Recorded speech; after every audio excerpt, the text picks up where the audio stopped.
de fato, quais são os modelos que a gente vai construindo para pensar os casos que a gente tem, como que a gente pode escutá-los sem violentar nossos pacientes, porque qualquer uma das leituras que violente o paciente, independentemente de qual seja, ela vai produzir engessamento. Então, por exemplo, um diagnóstico psiquiátrico muito rápido engessa demais o processo, a gente precisa de tempo também para construir alguns diagnósticos, né? Alguma intervenção, ela precisa ser cuidadosa para que possa contribuir, de fato, para que a pessoa reflita melhor sobre o seu lugar. Ou seja, não adianta também você bater martelando a pessoa. Ou seja, se você tem certezas demais, essa certeza tem que ser dosada para que ela não vire uma violência em relação ao paciente. Eu acho que é esse sentido. Como fazer a construção de uma maneira que a pessoa se conecte a esse processo, lide com ele. E aí, vou dar um passo para os encontros anteriores, em especial no artigo, acho que o Marino fala isso no primeiro artigo, sobre a psicoterapia muito mais como humana que tecnológica, então ele está criticando o tecnicismo, né, na psicoterapia, em que ele vai trazer a discussão que é assim, tem uma parte, toda psicoterapia cria uma mitologia para o paciente. Por mais que a teoria seja embasada em pesquisa e tudo mais. E essa é a diferença entre a produção de conhecimento científico e a sabedoria prática. A produção do conhecimento científico, ela tem método, ela está baseada em princípios, em um conjunto de processos. Mas quando ela se transforma num saber, num conhecimento, e você usa ele na clínica, o seu paciente não está no mesmo nível de discussão da ciência. Ele está no nível de discussão da crença. Então, qualquer discurso que se transformar em valor para ele vai engajá-lo de uma maneira ou de outra. Então, eu acho que é essa a sacada dessas discussões. Ou seja, por mais que eu possa trabalhar com conhecimento empírico, validado, etc., por mais que eu trabalhe com conhecimento estruturado a partir de uma teoria lógica, etc., etc., essa teoria, ela está em ausência na minha leitura.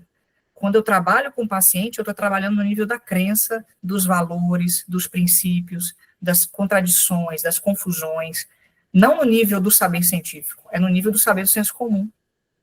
Então, a depender de como eu crio raciocínio com ele, se isso engajá-lo, isso faz com que as coisas caminhem. Por isso que é uma mitologia. A gente constrói mitos com os nossos pacientes.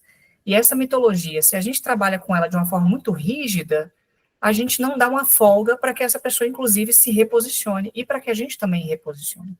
Por isso que é importante que a gente reveja os nossos diagnósticos de tempos em tempos, reveja as nossas avaliações, reveja o percurso, reavalie o caminho que a gente está construindo.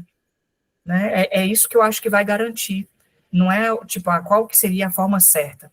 E eu estou falando isso pensando, principalmente quando a gente pensa casos de pacientes, hoje, que já vêm de uma cultura psicoterapêutica, que elas estão banhadas em experiências de psicoterapia e que não necessariamente deram, não é que nem deram certo, mas que não foram suficientes para levá-la a um certo lugar. Então, essa pessoa já passou por um TCC, por um comportamental, por um psicanalista, chegou em você, foi pelo outro, ela já vem marcada por uma história de muitas mitologias psicoterapêuticas.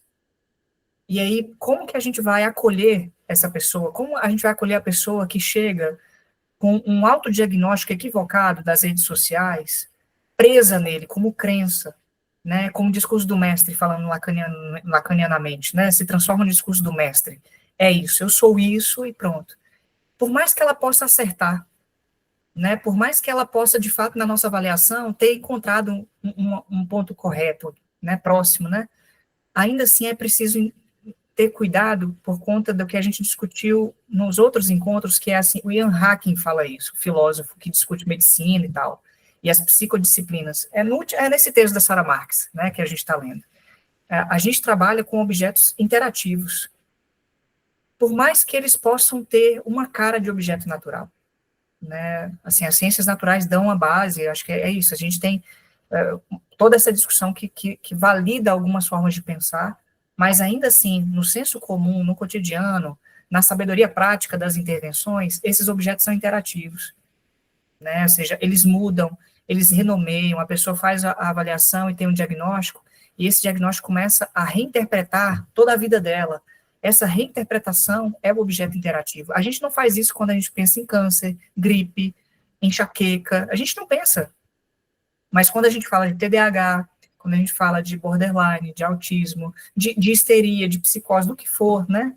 Ele se torna um objeto interativo e interpretante, ele interpreta todas as coisas. Tudo que eu passo a fazer é por conta disso, né? Então, até as coisas que não tem nada a ver com o transtorno passam a ser por conta dele também. Aí que começa a virar uma grande confusão, né? Acho que é isso. Acho que é esse o ponto para deixar.